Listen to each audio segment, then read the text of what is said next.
সবাই মরে যাবো, আমরা সবাই, কেউ থাকবো না। এই পৃথিবী থাকার জায়গা নয়। কিয়ামতের সময় আল্লাহ তাআলা মালাকুল মাউতকে বলবেন, সবার রূহ কবজ করে ফেলো, সবার, কেউ থাকবে না, সবার রূহ কবজ হয়ে যাবে। আল্লাহ মালাকুল মাউতকে বলবেন, মালাকুল মাউত কি অবস্থা?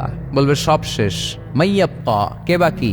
মালাকুল মাউত বলবে জিনেরা বাকি, যাদেরকে দেখা যায় না। আল্লাহ বলবেন জিনদেরকেও শেষ করে ফেলো, রূহ কবজ করো। মালাকুল মাউত আজরাইল জিনদের রূহ কবজ করবে। আল্লাহ এবার জিজ্ঞেস করবে, ইয়া মালাকাল মাউত আখবিরনি মাইয়াব্বা, এবার বলো আর কে বাকি? মালাকুল মাউত বলবে, আল্লাহ মানুষগুলো সব শেষ, জিনগুলাও শেষ, এবার বাকি ইবলিস শয়তান। কে বাকি?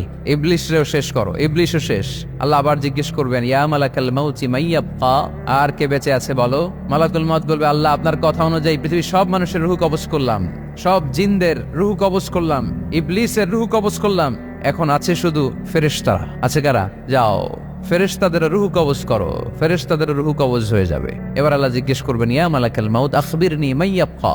মালাকুল মাউত বলবে, আল্লাহ আপনার কথা মতো ধরে ধরে সব শেষ, ফেরেশতাও শেষ, 4 জন ছাড়া। কয়জন ছাড়া? জোরে বলেন, কয়জন ছাড়া? ইসরাফিল, জিব্রাইল, মিকাইল, আজরাইল। আল্লাহ এই 4 জন আমরা বাকি। আল্লাহ বলবে, যাও ইযহাব ইনতালিক ইলা জিবরিল ওয়াকবাদ রূহা, জিব্রাইলের রূহ কবজ করো। ইযহাব ইলা ইসরাফিল ওয়াকবাদ রূহা, ইসরাফিলের রূহ কবজ করো। ইযহাব ইলা মিকাইল ওয়াকবাদ রূহা, রূহ কবজ করো। ওই 3 ফেরেশতাও শেষ। এবার আল্লাহ তাআলা জিজ্ঞেস করবেন, ইয়া মালাকাল মাউত আখবিরনি মাইয়াব্বা, হে মালাকুল মাউত আর কে বাকি আছে বলো? মালাকুল মাউত বলবে, আল্লাহ আপনার কথা মতো মানুষগুলো শেষ, জিনগুলো শেষ, ইবলিস শেষ, আমার বাকি 3 ভাই ইসরাফিল, মিকাইল, জিব্রাইলও শেষ, শুধু আমি, শুধু আমি। আল্লাহ বলবেন, কেউ নাই? মালাকুল মাউত বলবে, না আল্লাহ কেউ নাই। এবার আল্লাহ তাআলা বলবেন, মালাকুল মাউত তুমি তো সবাই রে মারছো, এবার তুমি মরো, এবার তুমি মরো, তুমি মরো। শোনার সাথে সাথে মালাকুল মাউতের কাঁপুনি ছুটে যাবে, খিচুনি এসে যাবে ভয়ে। আল্লাহ বলবেন, কাঁপুনি দিয়ে তো লাভ নাই, কারণ কুল্লু নাফসিন যায়িকাতুল। রাব্বুল আলামিন বলবেন, মালাকুল মাউত কেঁদো না, এটাই দুনিয়ার বিধান, আমি আল্লাহর দেয়া বিধান, এটাই, জন্মালেই মরতে হয়। যাও, জান্নাত জাহান্নামের মাঝখানে একটা জায়গা আছে, জায়গাটার নাম হলো আরাফ। এই আরাফের মধ্যখানে যে দাঁড়াও, ওখানে যে মালাকুল মাউত কাঁপতে থাকবে।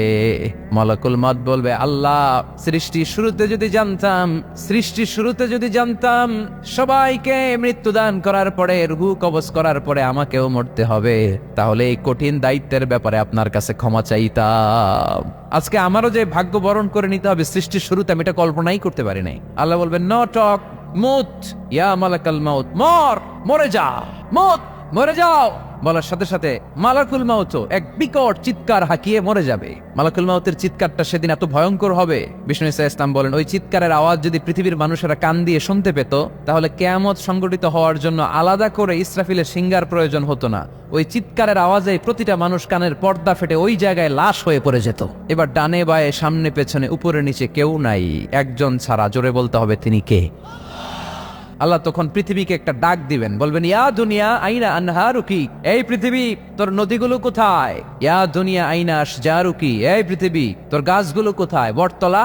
ইয়া দুনিয়া আইনাল জিবাল, তোর বড় বড় মাউন্ট এভারেস্ট পাহাড়, আলাস্কা পর্বতমালা, আলপস পর্বতমালা, এগুলো কোথায়? তুর পাহাড় আজকে কোথায়?